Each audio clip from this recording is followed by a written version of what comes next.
So the issue, of course, is when and how do we determine the beginning of Lent?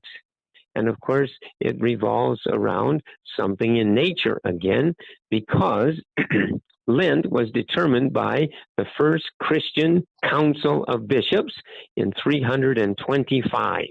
The reason for that gathering in the city of Nicaea was that there was a false teaching that had arisen by an Egyptian priest out of Alexandria by the name of Arius. And Arius taught, and he's a clever fellow because he also used songs and poems to spread his teaching that Jesus, a great even prophet, a great teacher, but was not divine, was not the Son of God.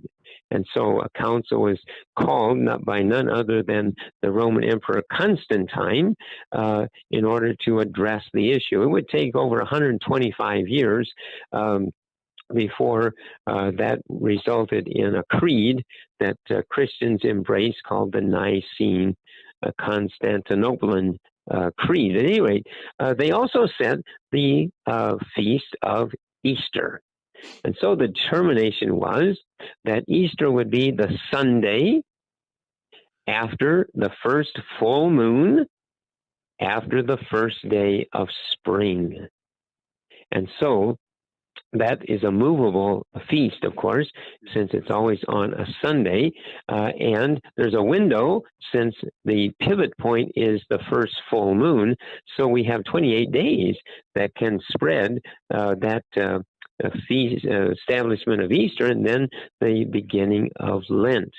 And so the spread, we're fairly early with October now, with February rather, but it can stretch into as late as end of March.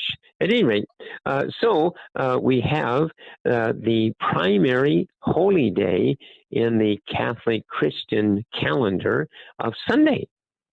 So there's 52 holy days that are observed as primary, and that's the Lord's Day of Resurrection in glory.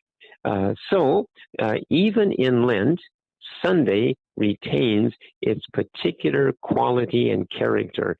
So it is considered, even in Lent, the little Easter of each week. Therefore, if you look and made a arithmetic count from the Ash Wednesday to Easter, you'd find 46 days, but you don't count the Sundays. And as a result, the 40 days are still the preparation, the disposition for something to happen.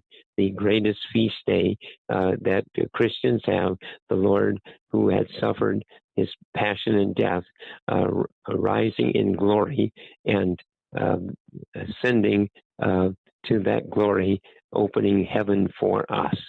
So from Lent to the 40, to the finding of Easter, and to the lengthening of light in our minds and hearts in a new way, since we've never been to Lent of 2020. There you have it. Father, that is really a terrific, broad overview, but it works out that timing sequence that has always been a mystery to so many of us.